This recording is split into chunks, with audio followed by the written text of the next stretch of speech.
Assalamualaikum warahmatullahi wabarakatuh. Selamat malam semuanya. Silakan untuk melanjutkan presentasi. Kelompok selanjutnya bisa langsung share screen.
Identifikasi toksikan paracetamol.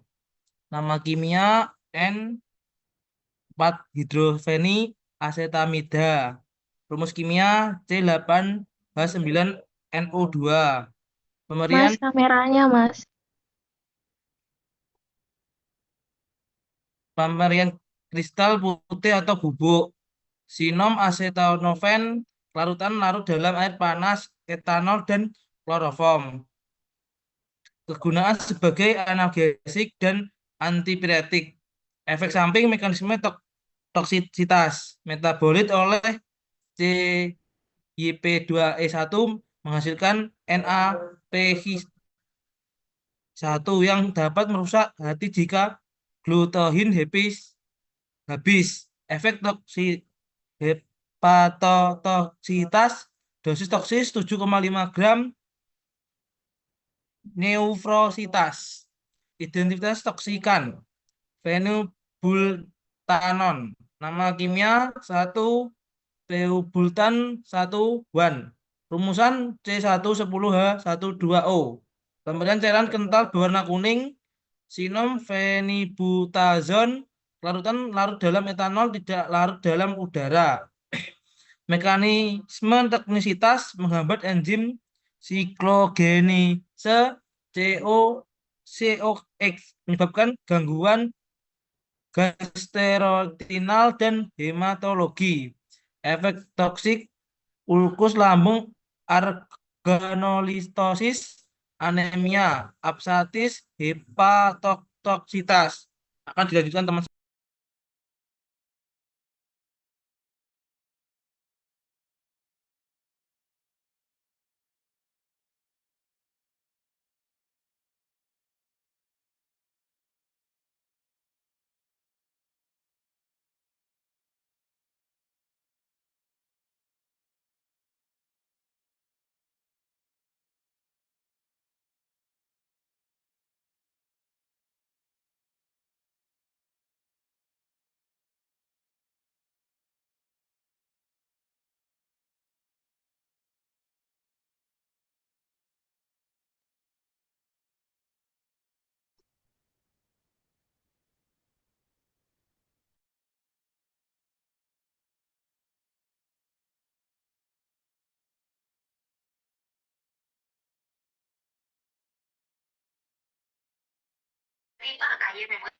Identifikasi toksikan antalgin. Antalgin meta metampiron. Nama kimia 4-metilaminoantipirin. Rumus kimia C11H14N20.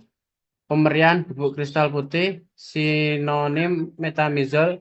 Efek samping atau mekanisme toksisitas metabolit aktifnya dapat menyebabkan agranulositosis dan efek hepatotoksik.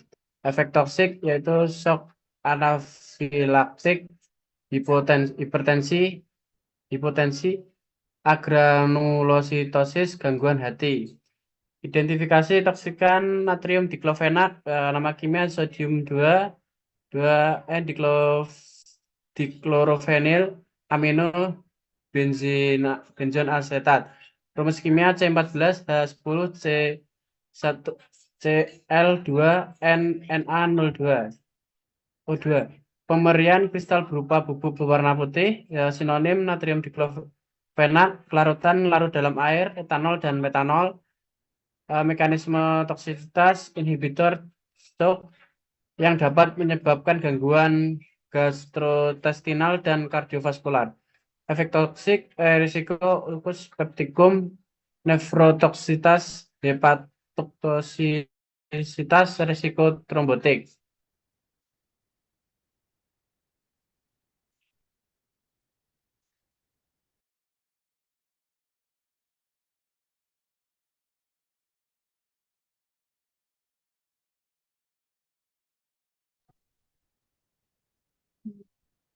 Piroksikam nama kimia 4-hidroksi 2-metil N-piridin 2-IL 2-hatienol 2-3-E 1,2 tiazin 3 karboksamida. Rumus kimia C15H13N3O4S. Pemberian bubuk kristal putih atau hampir putih.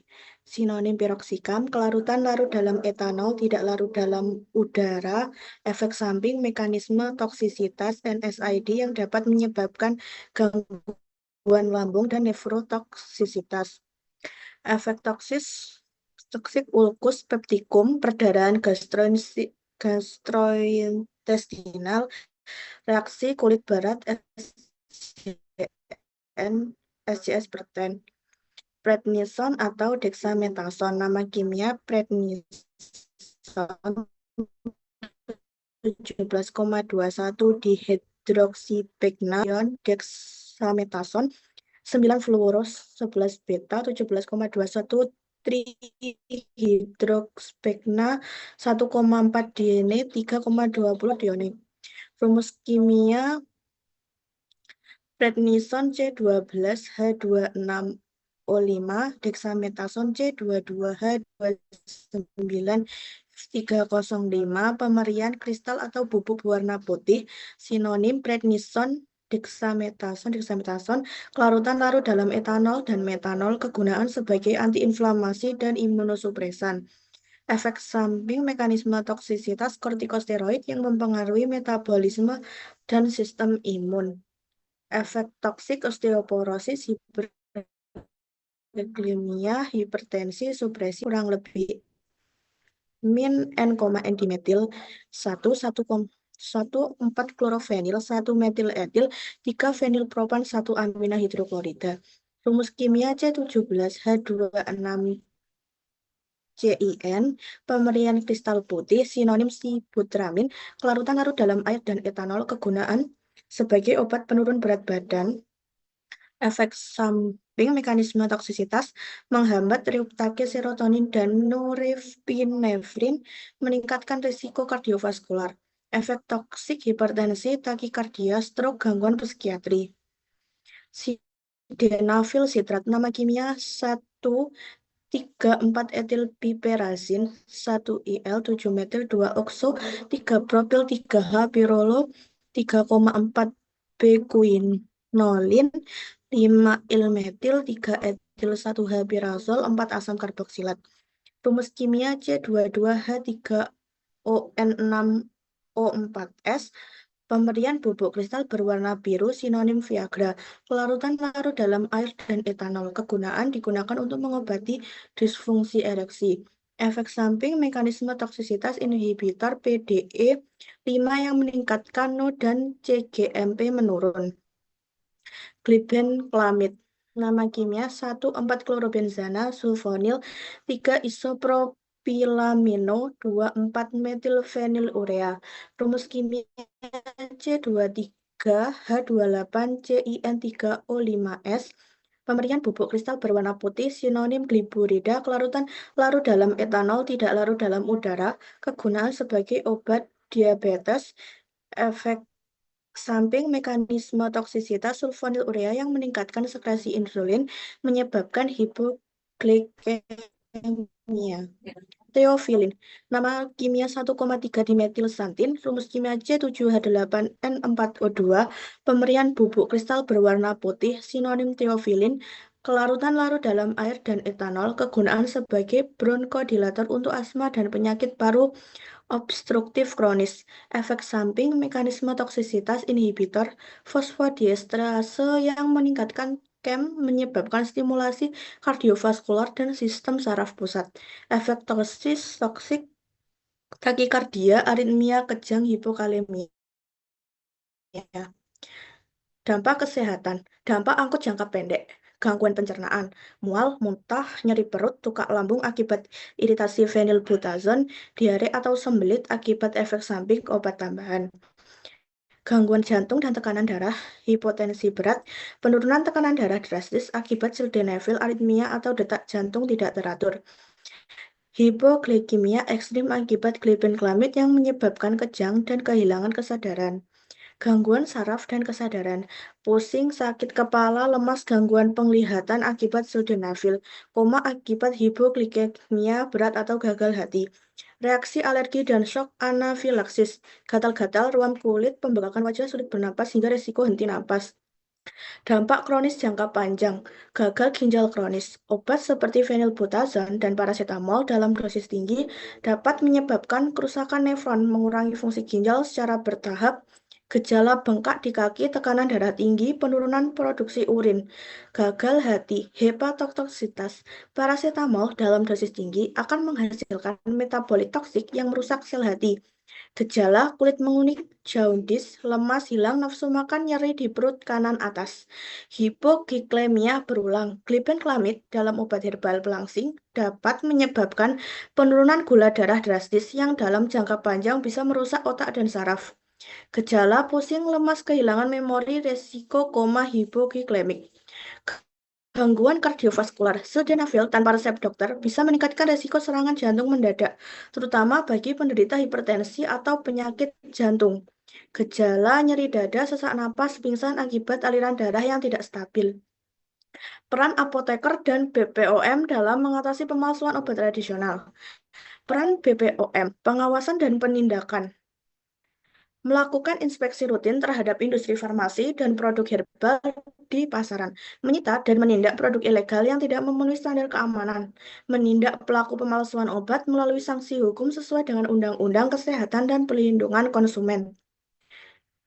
Edukasi kampanye kesadaran publik, meningkatkan kesadaran masyarakat tentang ciri-ciri obat palsu melalui sosialisasi dan media massa, mengembangkan aplikasi atau platform digital untuk memeriksa izin edar obat secara mandiri.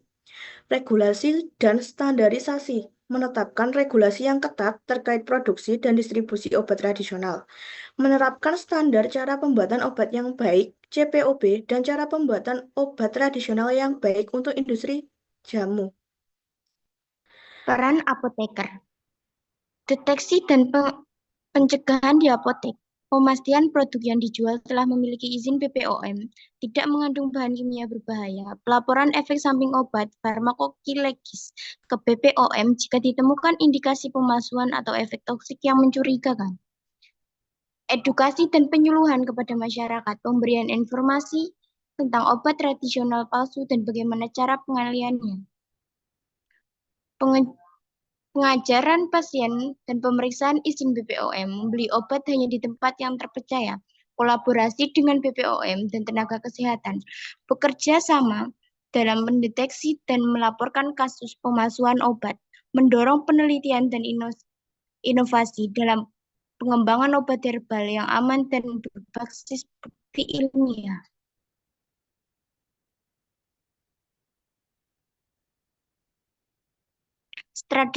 Strategi edukasi masyarakat mengenai ciri-ciri obat palsu. Pertama, kampanye media sosial dan digital, yaitu berupa BPOM dan apoteker dapat membuat video edukasi, infografis, dan webinar tentang bahaya obat palsu. Kedua, pengembangan aplikasi yang terdeteksi obat yang membangkitkan masyarakat atau memverifikasi keahlian obat dengan memindai kode QR pada kemasan. Penyuluhan langsung ke masyarakat. Pertama, mengadakan seminar dan workshop di komunitas sekolah dan puskesmas tentang pemalsuan obat. Kedua, melibatkan apoteker dalam program kesehatan masyarakat untuk memberikan edukasi langsung kepada pasien. Penguatan regulasi dan legislasi obat. Pertama, kewajiban farmasi dan distribusi untuk hanya menjual obat yang telah terdaftar di BPOM, penggunaan label hologram atau teknologi keamanan lain untuk pembedaan obat asli dan palsu.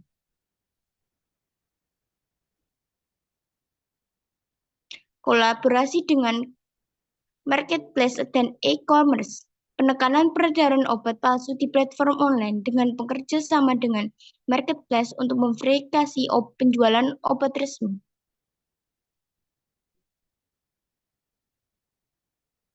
Layanan aduan dan pelaporan obat palsu, pembukaan hotline pengaduan bagi masyarakat yang menemukan obat pencurigaan, memberikan inisiatif bagi masyarakat yang melaporkan obat ilegal sebagai bentuk partisipasi aktif dalam pengawasan,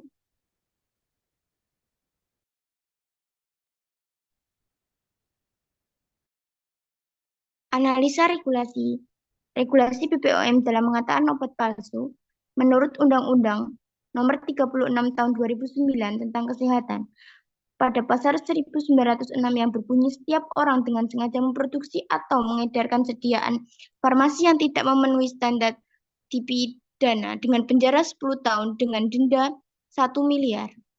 Pasal 201, berkooperasi yang terlihat dalam pemalsuan obat untuk akan dikenakan sanksi pidana. Undang-Undang Nomor 8 Tahun 1999 tentang Perlindungan Konsumen. Pada pasal 8, berlaku untuk usaha dilarang produksi atau memperdagangkan obat yang tidak memenuhi standar. Peraturan BPOM Nomor 34 Tahun 2018 tentang cara pembuatan obat yang baik menurut CPOB. Pedoman bagi industri farmasi dalam produksi obat yang memenuhi standar keamanan dan mutu.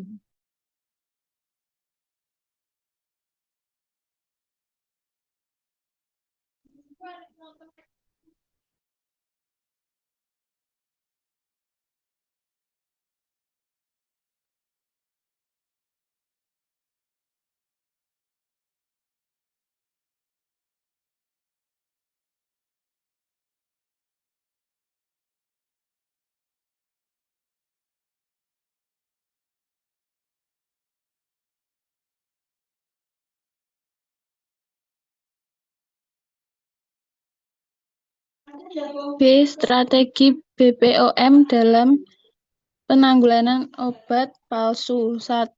Pengawasan pre-market dan post-market. Evaluasi ketat sebelum obat mendapatkan izin edar. Pengawasan rutin terhadap apotek, rumah sakit, dan toko obat. Operasi penertiban obat palsu di pasaran dan platform e-commerce. 2. Penindakan hukum, razia dan penyitaan obat palsu yang dilakukan bersama aparat kepolisian, penerapan sanksi pidana bagi produsen dan distributor obat palsu. 3. Edukasi masyarakat. Kampanye publik tentang bahaya obat palsu dan cara membedakannya. Penggunaan aplikasi cek BPOM untuk memverifikasi legalitas obat.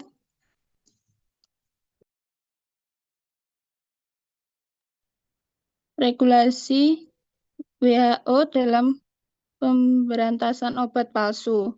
A. Definisi dan kategori obat palsu menurut WHO. WHO mendefinisikan obat palsu sebagai sediaan farmasi yang secara sengaja dipalsukan dalam hal identitas, komposisi atau sumbernya. Kategorinya meliputi obat tanpa zat aktif, obat dengan dosis zat aktif yang lebih rendah atau lebih tinggi dari standar, obat dengan bahan kimia berbahaya.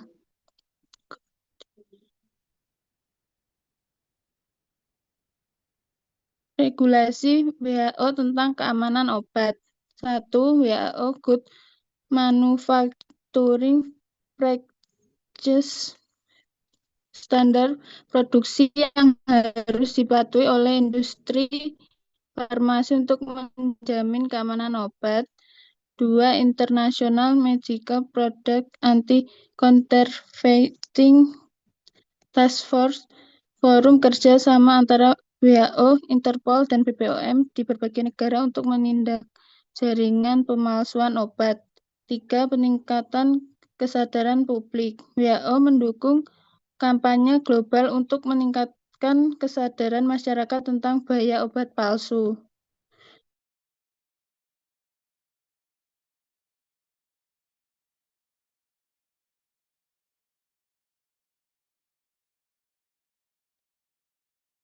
Uji laboratorium. Metode uji laboratorium oleh BPOM. 1. Pengambilan sampel. BPOM mengambil sampel secara acak dari pasar, apotik, dan toko obat untuk diuji kandungannya.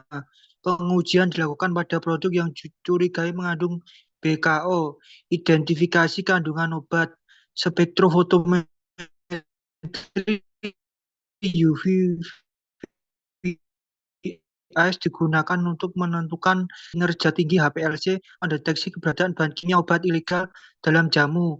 Kromatografi gas GCMS mengidentifikasi senyawa kimia yang tidak seharusnya ada dalam obat tradisional.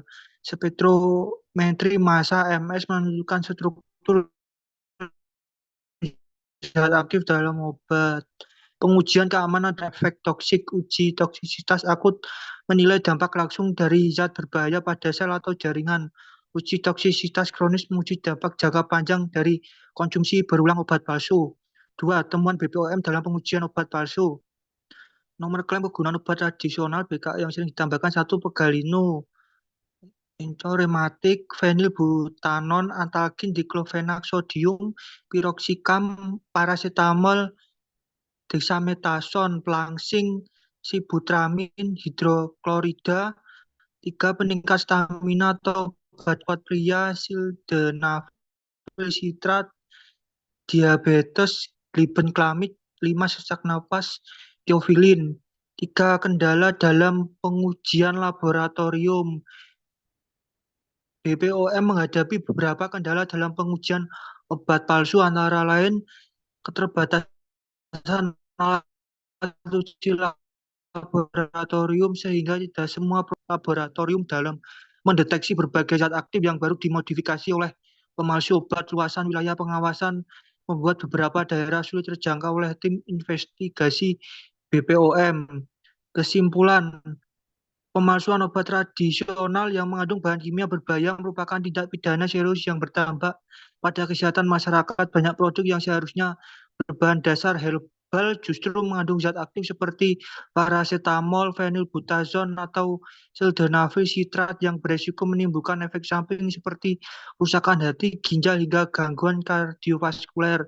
Secara hukum, tindakan ini melanggar Undang-Undang Nomor 36 Tahun 2009 tentang Kesehatan dan Undang-Undang Nomor 8 Tahun 99 tentang pelaku peredaran obat ilegal. Selain itu, peraturan BPOM juga menetapkan standar keamanan mutu dan khasiat bagi obat tradisional agar tidak membahayakan konsumen.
Untuk pertanyaan yang ditanyakan ke kelompok 4 bisa dikirim ke tele ya.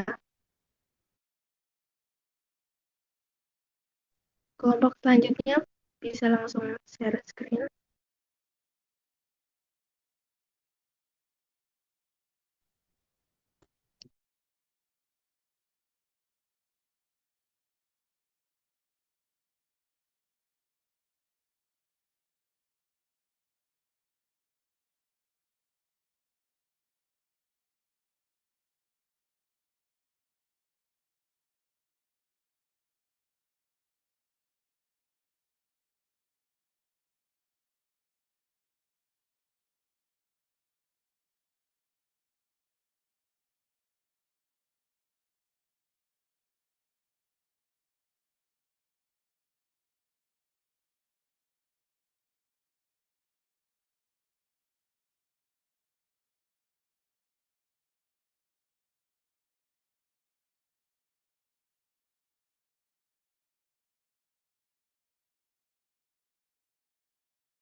Assalamualaikum warahmatullahi wabarakatuh.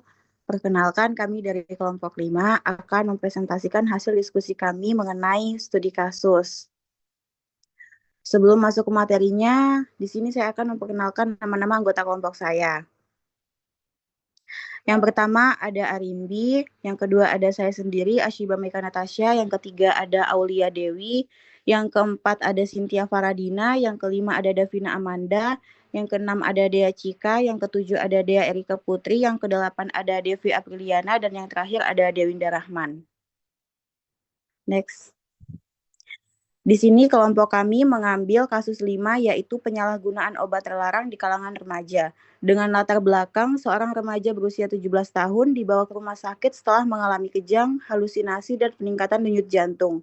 Berdasarkan pemeriksaan diketahui bahwa remaja tersebut menggunakan obat tertentu yang didapat tanpa resep dokter.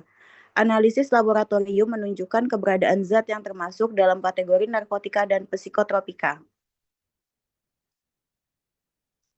Analisis kimia dan farmakologi.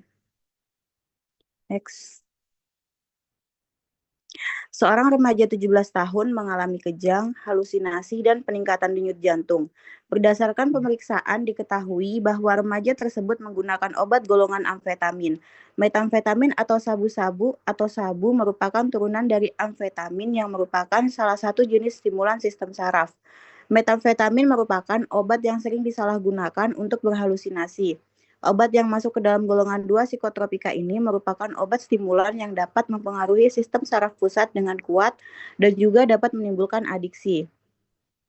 Prevalensi kasus penyalahgunaan obat terlarang dalam 5 tahun terakhir di Indonesia didominasi oleh metamfetamin. Next.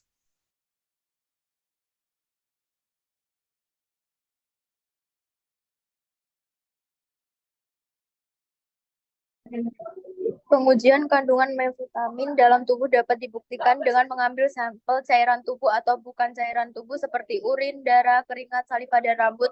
Munculnya data dari masing-masing analisis spesimen akan membantu identifikasi pengguna narkotika. Salah satu pemeriksaan yang sering digunakan yakni dengan uji urin.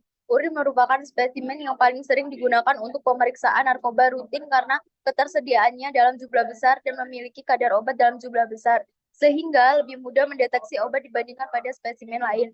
Kelebihan lain spesimen urin adalah pengambilannya yang tidak invasif dan dapat dilakukan oleh petugas yang bukan medis. Adapun kekurangan uji urin adalah mudahnya dilakukan pemalsuan spesimen sehingga dibutuhkan pengawasan saat dilakukan pengambilan sampel.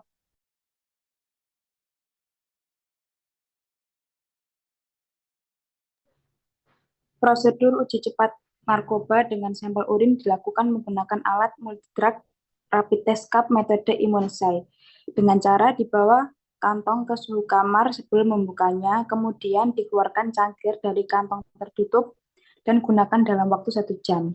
Kemudian ditarik tab untuk melepas tutup. Dikumpulkan spesimen di dalam cangkir dan kencangkan tutup dengan menekan ketiga sudutnya. Setelah itu diperiksa label suhu hingga 4 menit setelah pengumpulan spesimen. Warna hijau akan muncul untuk menunjukkan suhu spesimen yang tidak tercemar adalah 32-38 derajat Celcius. Kemudian diperiksa tutup untuk segel ketat, tanggal dan initel segel keamanan impel, lalu diletakkan di atas tutupnya.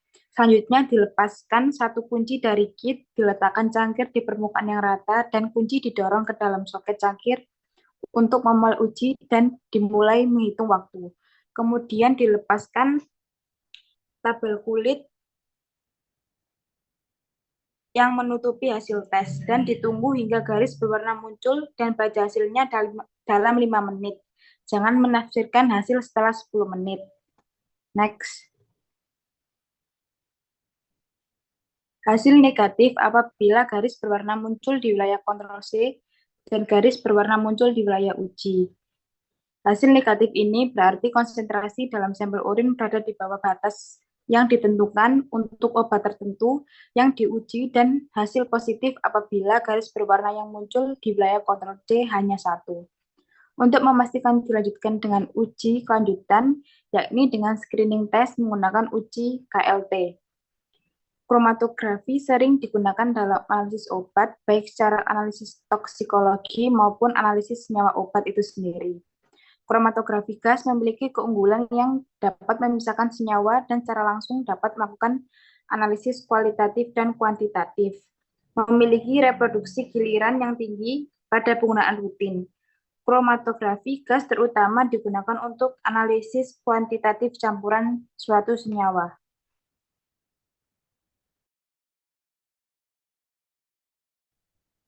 Toksikologi dan dampak kesehatan.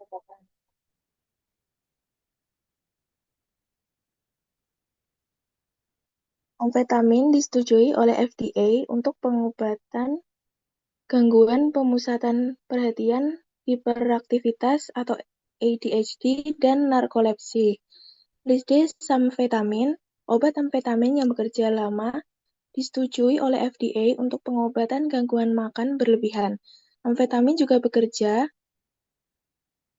dengan cara meningkatkan aktivitas dopamin dan noradrenalin di otak. Amfetamin merupakan salah satu nafza golongan psikotropika golongan 2 atau merujuk pada Undang-Undang Nomor 5 Tahun 1997. Dextroamfetamin adalah satu-satunya obat amfetamin yang disetujui oleh FDA untuk digunakan pada anak-anak di bawah 6 tahun. Tetapi sebagian besar pedoman saat ini merekomendasikan terapi perilaku saja pada anak-anak usia prasekolah dengan gejala ADHD.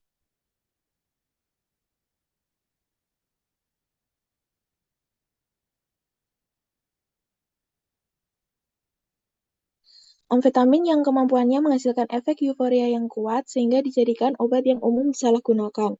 Semua obat utama yang disalahgunakan meningkatkan konsentrasi dopamin di jalur mesolimbik, tetapi amfetamin karena efek langsungnya pada DAT dan VMAT2 dapat meningkatkan konsentrasi dopamin jauh melampaui konsentrasi yang terlihat pada rangsangan alami yang memberi penghargaan. Paparan kronis terhadap amfetamin, khususnya metamfetamin, pada dosis rekreasional telah terbukti merusak terminal dopaminergik di striatum melalui berbagai mekanisme, termasuk stres oksidatif dan eksitotoksisitas. Penumpulan respons dopamin fisiologis yang dihasilkan dapat semakin meningkatkan penyalahgunaan. Tanda dan gejala umum. Tanda dan gejala umum keracunan amfetamin akut meliputi hipertensi, takikardia, takipnea, hipertermia, midriasis, tremor, agitasi, dan psikosis. Presentasinya dapat sangat bervariasi tergantung pada analog amfetamin yang digunakan serta penggunaan zat lain secara bersamaan.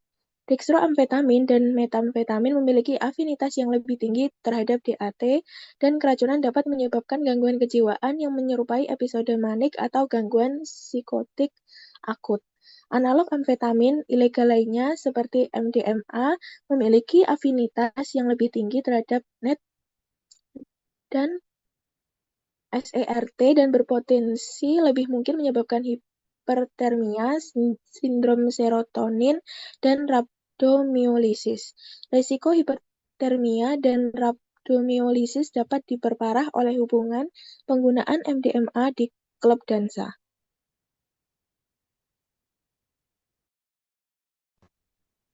Baik, selanjutnya penanganan keracunan.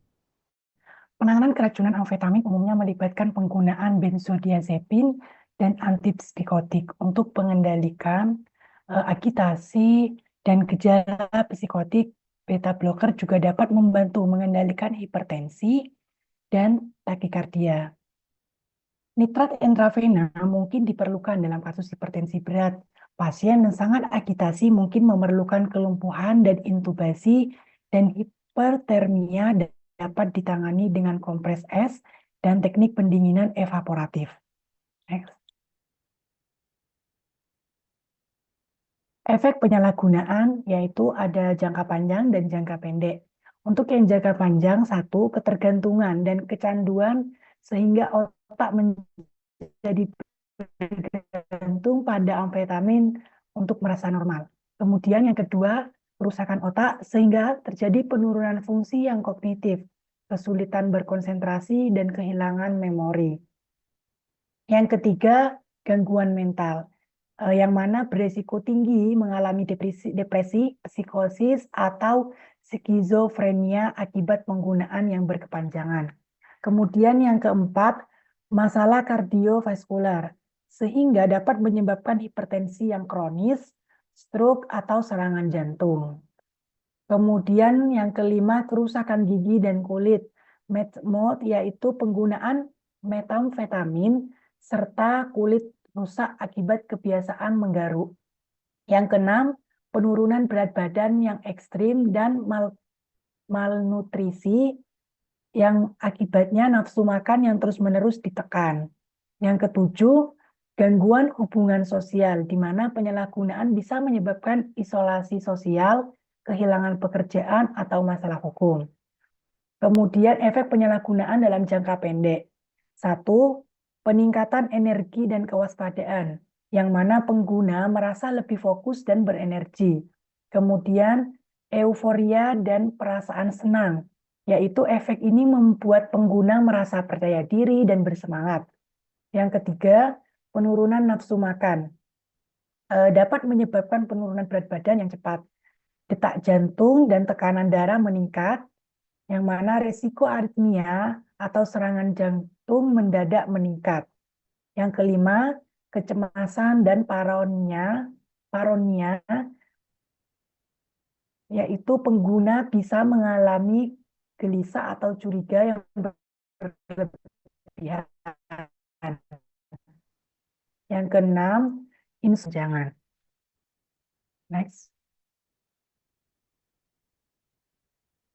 Baik, yaitu selanjutnya tahap toksisitas amfetamin. Yang tahap toksisitas amfetamin itu ada fase awal di mana ini terjadi efek stimulasi akut. Amfetamin meningkatkan pelepasan neurotransmitter dopamin, norepinefrin, dan serotonin di otak.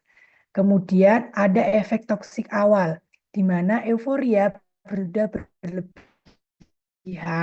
sehingga gelisah, tremor, hiperaktif, takikardia atau detak jantung yang cepat, hipertensi, hipertermia, pupil melebar, keringat berlebihan. Kemudian habis itu terjadi fase lanjut, di mana neurotoksisitas dan gangguan organ.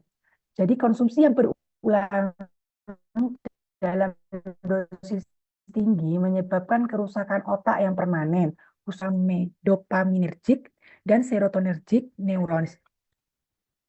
Psikos amfetamin seperti halusinasi, paranoia ekstrem, agresi, kemudian rhabdomyolysis seperti otot yang rusak parah dan melepaskan mioglobin ke darah, sehingga gagal ginjal akut juga akibat toksin otot dan hipertermia berat dapat menyebabkan kegagalan multi organ.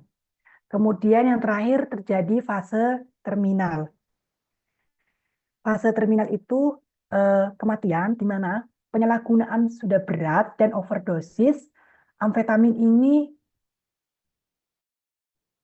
dapat menyebabkan henti jantung akibat aritmia jantung sudah ekstrim, edema otak, yaitu otak sudah mengalami pembengkakan, kejang hebat, lalu koma, dan terjadilah kematian karena hipertermia, kemudian karena stroke hemoragik atau shock kardiogenik.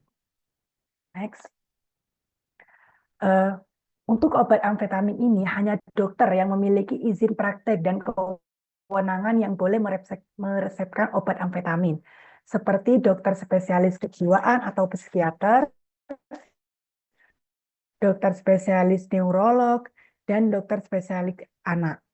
Untuk ADHD itu pada anak, ini dilihat dari Undang-Undang Nomor 5 Tahun 1997 tentang psikotropika pasal 35 ayat 1. Kemudian, obat amfetamin dapat diberikan atau diserahkan oleh apoteker yang bekerja di apotek, rumah sakit, atau fasilitas pelayanan kesehatan lain yang memiliki izin. Penyerahan hanya boleh dilakukan jika ada resep dokter dan diberikan sesuai dosis serta jangka waktu yang tertera, disimpan, dan dicatat sesuai ketentuan pengawasan psikotropika Undang-Undang Nomor 36 Tahun 2009 tentang Kesehatan.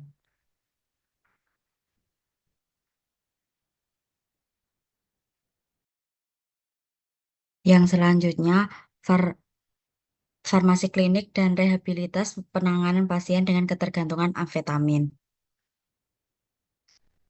Yang pertama ada evaluasi awal dan asesmen pasien, identifikasi jenis zat yang digunakan melalui wawancara dan lab. Yang kedua, nilai tingkat ketergantungan pakai alat seperti DSM-5. Apoteker bekerja sama dengan tim medis. Yang kedua, intervensi farmakologis. Terapi substitusi ganti dengan obat yang lebih aman. Terapi simptomatik, obati gejala putus zat. Yang ketiga, intervensi non farmakologis. CBT, bantuan obah pola pikir negatif, dukungan sosial dan keluarga, tingkat efektivitas pemulihan, gaya hidup sehat, olahraga, pola makan, meditasi,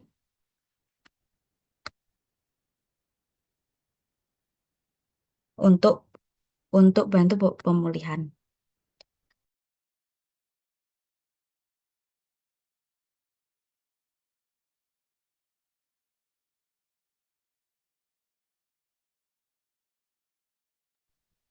Empat, pemantauan dan pencegahan kekambuhan. Kunjungan rutin, wawancara, dan tes laboratorium. Edukasi pasien tentang pemicu dan cara mengatasinya, atau coping strategis. Apoteker terlibat aktif dalam monitoring terapi. Yang kelima, penanganan keracunan amfetamin atau overdosis akut. Gejala, gelisah, kejang, halusinasi, tekanan darah tinggi, hipertemia. Penanganannya, yang pertama, stabilisasi pasien, jalan napas, pernapasan, sirkulasi. Yang kedua, benzodiazepin untuk kejang dan agitasi. Yang ketiga, pendinginan aktif jika suhu tinggi. Yang keempat, labetalol untuk hipertensi. Hindari beta blocker selektif. Yang kelima, pemberian arang aktif dalam 1 jam pertama jika memungkinkan.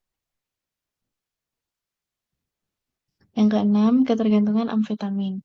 Terapi psikososial, CBT dan manajemen kontingensi sangat efektif. Dukungan sosial, keluarga dan komunitas penting dalam pemulihan.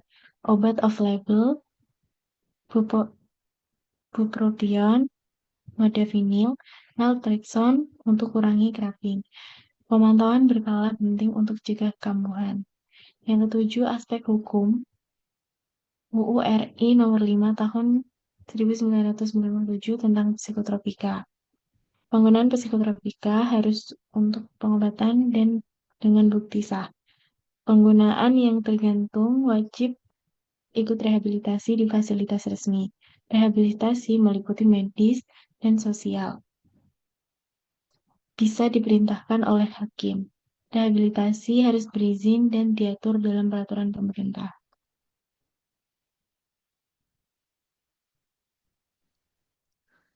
Baik, selanjutnya regulasi mengenai pengawasan narkotika dan psikotropika di Indonesia.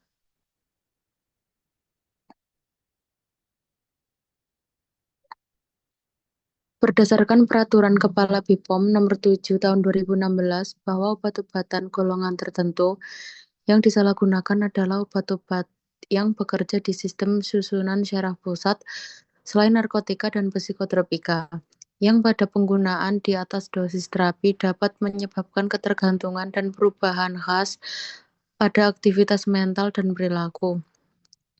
Obat tersebut terdiri atas obat-obat yang mengandung tramadol, triheksinidil, klorpromazin, amitriptilin, dan haloperidol.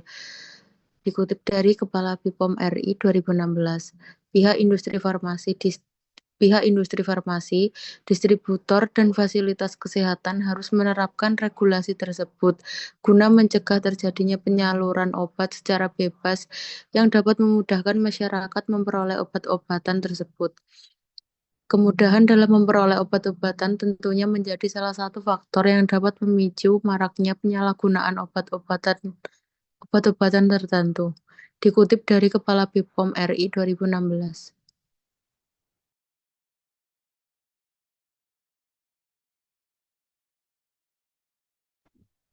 Baik, selanjutnya peran apoteker dalam pencegahan penyalahgunaan. Salah satu pekerjaan kefarmasian adalah melakukan pelayanan informasi obat berupa KIE atau komunikasi informasi dan edukasi kepada masyarakat tentang obat dan sediaan farmasi. KIE termasuk penyuluhan, antara lain dilakukan agar tidak terjadi kesalahan penggunaan obat dan penyalahgunaan obat. Apoteker memiliki tugas untuk menentukan keabsahan resep untuk zat yang dikendalikan dan menolak untuk mengeluarkan resep yang dianggap tidak sah. Apoteker berada dalam posisi untuk menyaring semua pasien yang berisiko kecanduan obat. Apoteker bertemu pasien secara teratur dan dapat memantau mereka melalui konsultasi dan peninjauan riwayat resep obat mereka. Next.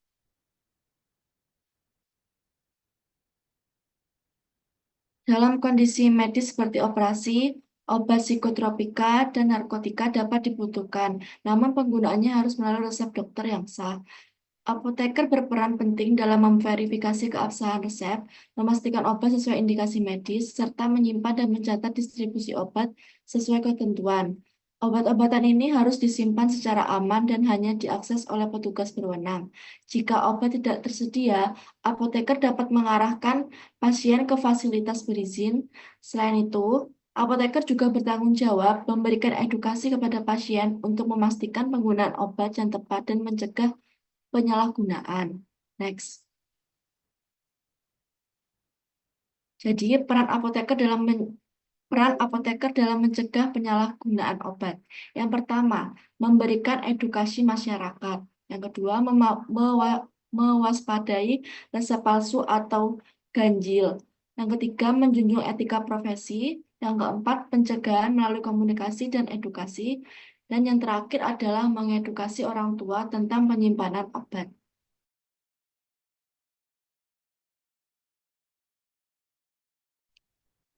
Baik, sekian. Terima kasih. Sekian presentasi dari kelompok kami.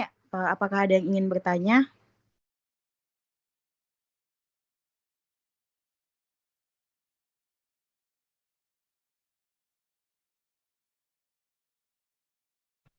Izin bertanya. Sebelumnya perkenalkan, nama saya Devinta Intan Permadani, perwakilan dari kelompok 2. Pertanyaannya, dalam situasi apa sajakah arang aktif digunakan dan apakah bisa digunakan bersamaan dengan obat lain? Jikalau boleh, apa saja obat yang aman untuk dikombinasikan? Terima kasih. Apakah ada lagi yang ingin bertanya?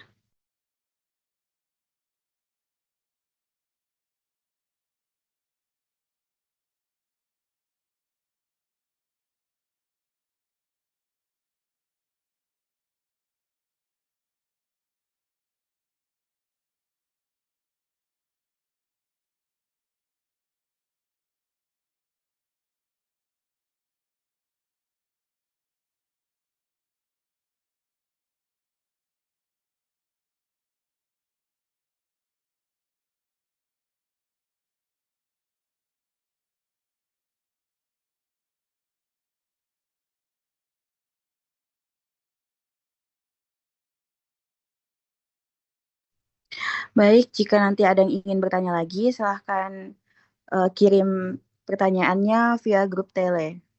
Sekian presentasi dari kelompok kami. Apabila ada kurang dan salahnya, mohon dimaafkan. Saya akhiri. Wassalamualaikum warahmatullahi wabarakatuh.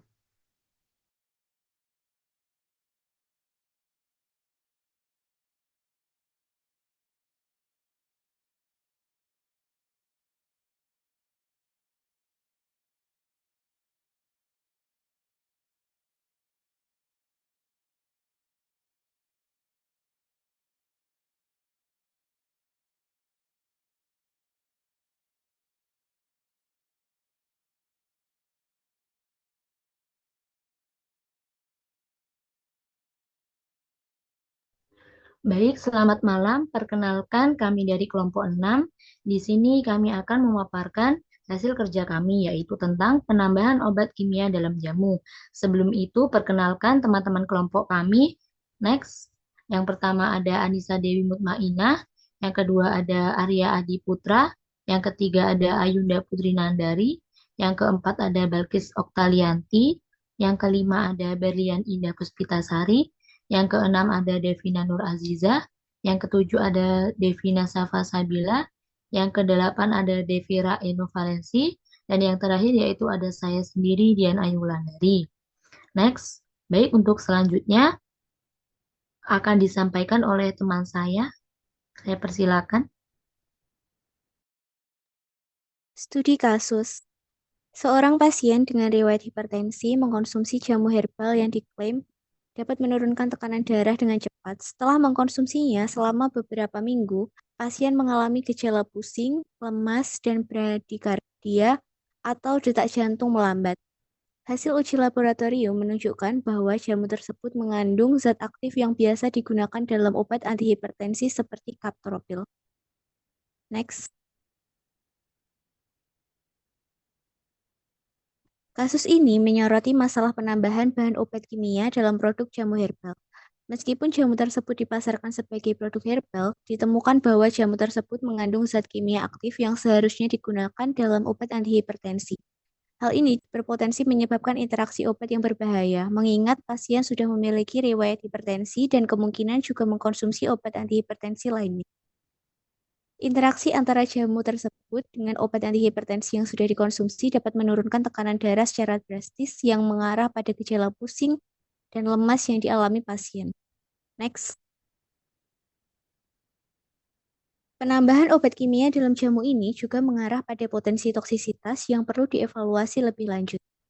Beberapa obat antihipertensi dapat memiliki efek samping yang signifikan, terutama pada individu dengan kondisi medis tertentu seperti penyakit jantung. Oleh karena itu, pengawasan terhadap kandungan bahan aktif dalam produk jamu ini menjadi sangat penting untuk memastikan keamanannya. Selanjutnya, analisis kimia.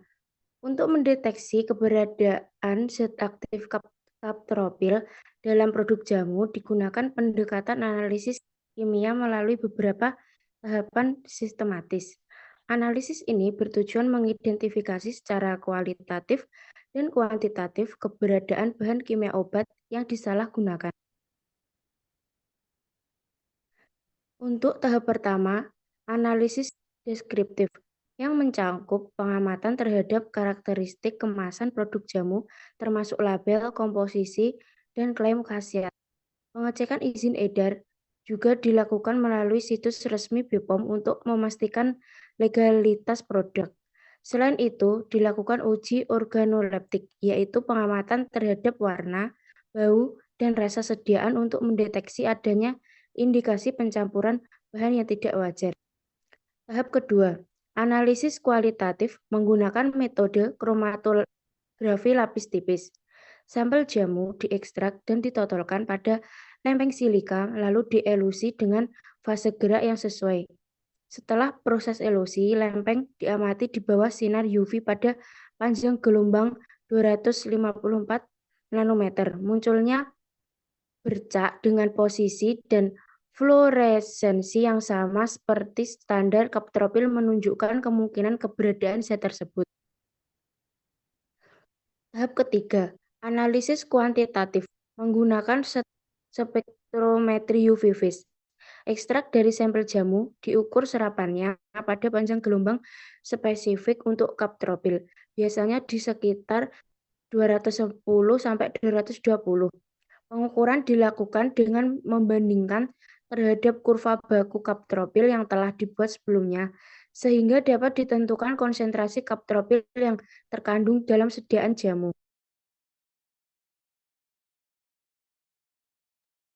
Selanjutnya yaitu toksisitas dan farmakologi. Bahaya penambahan captopril dalam jamu, yaitu yang pertama adalah dosis yang tidak terkontrol. Dalam pengobatan medis, dosis captopril disesuaikan dengan kondisi pasien. Namun dalam jamu ilegal yang dosisnya tidak diketahui berisiko menyebabkan efek samping serius meski hanya sekali konsumsi. Toksisitas ringan hingga berat.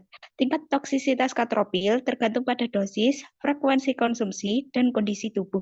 Toksisitas ringan muncul setelah 1-2 kali konsumsi. Ciri-cirinya yaitu pusing, lemas, dan rasa logam.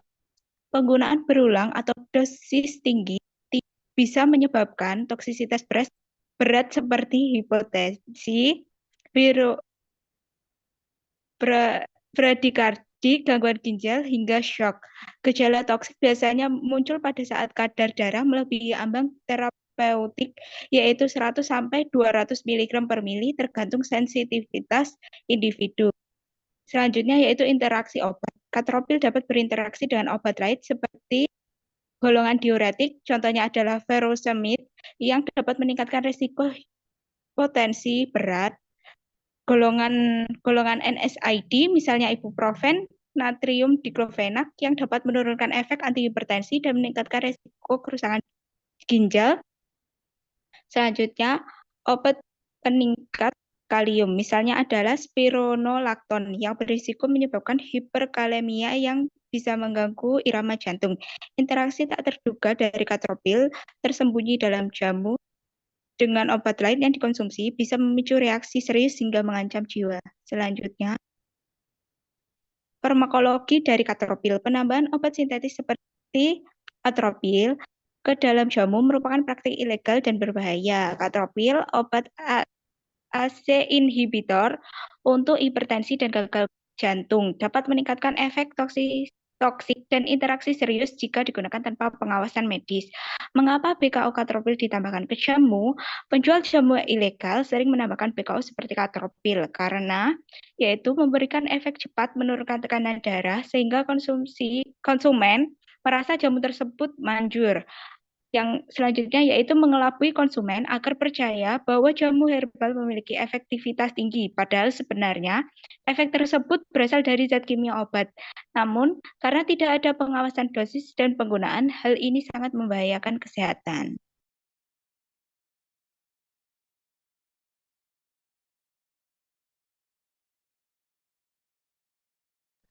Farmasi industri dan pengawasan.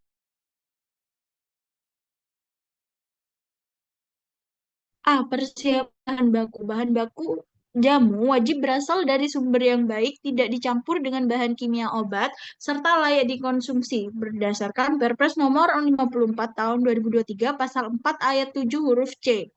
Bahan harus memenuhi standar Farmakope Herbal Indonesia atau Materia Medica Indonesia. Jika belum tersedia, bisa mengacu pada standar internasional atau referensi ilmiah yang diakui, yaitu berdasarkan peraturan BPOM nomor 29 tahun 2023 pasal 4. Dilakukan uji cemaran mikroba, logam berat, serta kontaminan lain seperti etilen glikol dan dietilen glikol. Menurut peraturan BPOM nomor 29 tahun 2023 pasal 17. Next.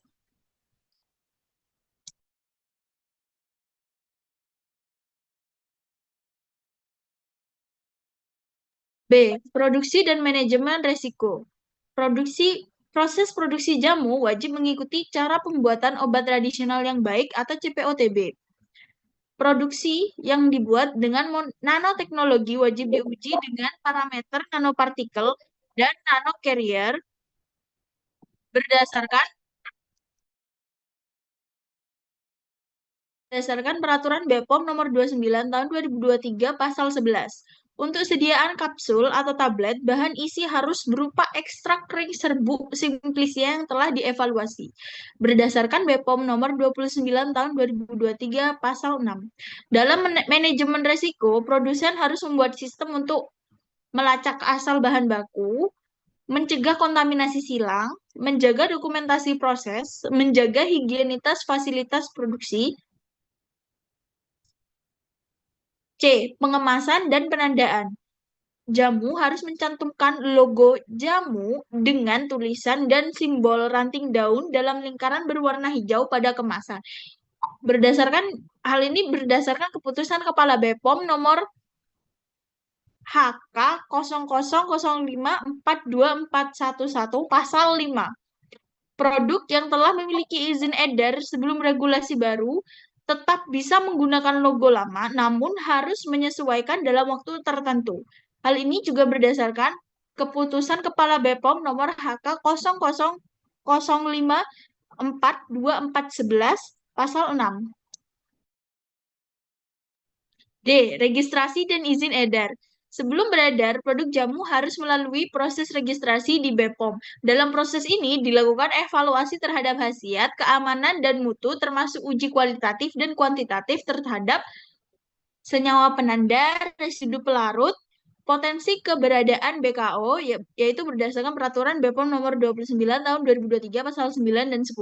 Jika terbukti mengandung BKO, produk bisa dikenai sanksi administratif seperti penarikan, pemusnahan, pencabutan izin edar, hingga pengumuman ke publik, yaitu berdasarkan peraturan BPOM nomor 29 tahun 2023 pasal 15.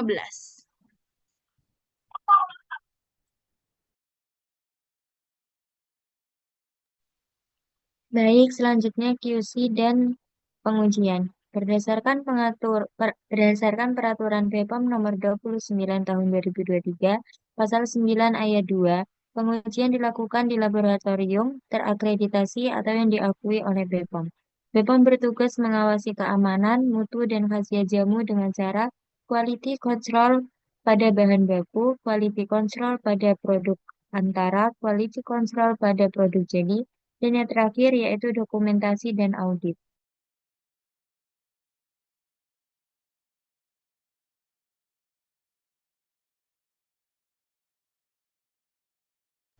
Baik, selanjutnya regulasi dan kebijakan BPOM.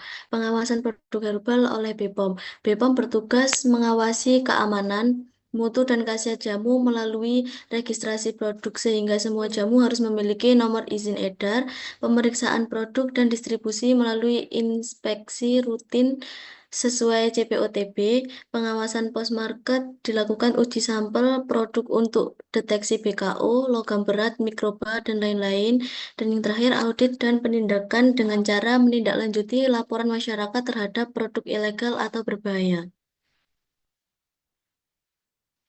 Larangan penambahan bahan kimia obat dalam jamu. Penambahan BKO ke dalam jamu sangat dilarang karena BKO adalah zat aktif yang tergolong obat keras. Dosis tidak terkontrol berisiko menimbulkan efek samping serius seperti gangguan ginjal, hati, dan saluran cerna, mengelabui konsumen yang mengira jamu itu aman karena alami. Hal ini sesuai dengan peraturan yang terkait, yaitu Peraturan BPOM nomor 17 tahun 2021 tentang pengawasan obat tradisional. Berikutnya Peraturan BPOM nomor 29 tahun 2023 tentang standar keamanan dan mutu obat tradisional. Dan yang terakhir Undang-Undang nomor 36 tahun 2009 tentang kesehatan.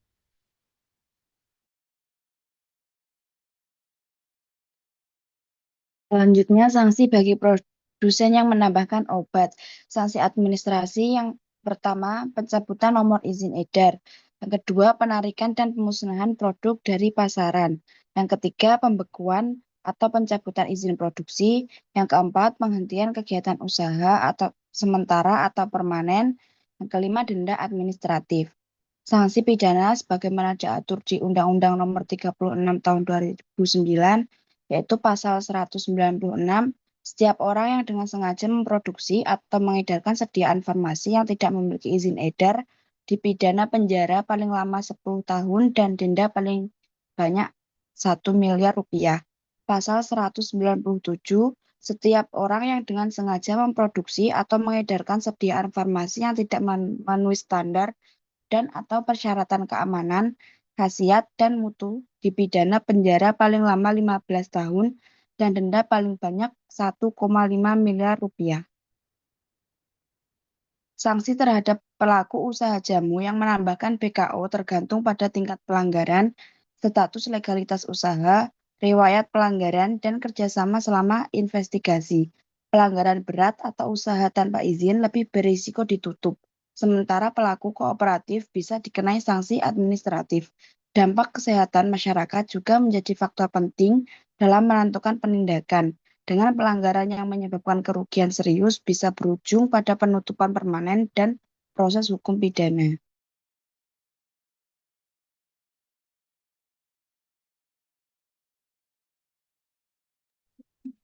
Selanjutnya ada peran apoteker, edukator bagi masyarakat. Yang pertama, memberikan informasi yang benar tentang bahayanya BKO dalam jamu. Yang kedua, mengedukasi konsumen untuk memilih produk jamu yang terdaftar dan berlogo resmi dari BPOM. Yang ketiga, mendorong kesadaran masyarakat agar tidak tergiur dengan klaim penyembuhan instan. Selanjutnya ada pengawasan produk di apotek atau sarana pelayanan kefarmasian. Yang pertama ada memastikan produk yang dijual telah memiliki izin edar resmi dari BPOM. Yang kedua, menolak menjual atau mempromosikan jamu yang terindikasi mengandung BKU. Yang ketiga, melaporkan produk mencurigakan kepada BPOM. Next. Peran dalam industri dan pengembangan produk. Yang pertama, bila bekerja di industri, apotek bertanggung jawab memastikan proses produksi jamu sesuai standar CPOTB, cara pembuatan obat tradisional yang baik. Yang kedua, melakukan kontrol mutu terhadap bahan baku dan produksi akhir. Yang ketiga, menjaga integritas ilmiah dengan tidak mencampurkan BKO dengan efek yang cepat. Selanjutnya, perlindungan konsumen. Yang pertama, sebagai tenaga kesehatan, apoteker berperan melindungi pasien dari resiko efek samping atau integrasi obat. Yang kedua, memberikan konseling kepada pasien, terutama jika pasien menggunakan jamu bersamaan dengan obat medis. Yang ketiga, mendorong pelaporan efek samping dari jamu yang dicurigai mengandung BKU. Next. Selanjutnya, kolaborasi dengan lintas sektor. Bekerja sama dengan BPOM, Dinas Kesehatan, dan profesi lain dalam kegiatan pengawasan POT, masker, dan kampanye edukatif.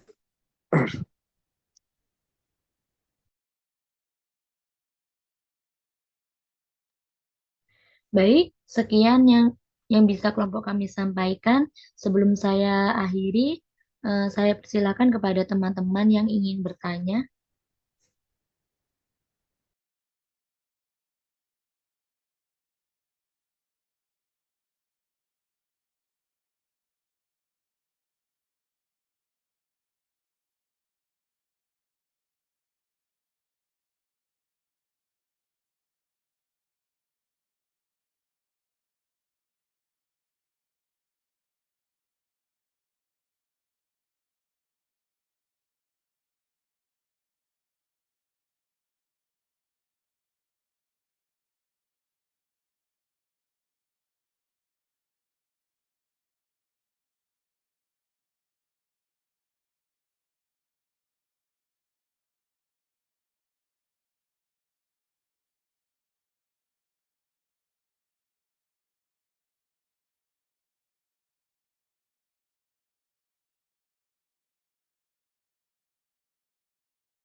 Baik, jika teman-teman yang ingin bertanya bisa saja langsung kirim via grup tele. Sekian dari kelompok kami. Saya akhiri. Selamat malam. Wassalamualaikum warahmatullahi wabarakatuh. Baik, terima kasih semuanya atas waktunya. Izin mengingatkan, jangan lupa untuk PPT di Apple Google Drive. Kemudian, kelompok yang belum bertanya, kedua kelompok lain bisa langsung kirim pertanyaannya melalui via tele, karena setiap kelompok diwajibkan untuk bertanya ke dua kelompok yang lain. Pertanyaannya bisa tolong segera dikirim karena jawabannya akan dimasukkan ke dalam makalah. Untuk makalah bisa dikirim langsung ke grup tele, terakhir besok hari Jumat. Sekian, terima kasih. Selamat istirahat.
Terima kasih.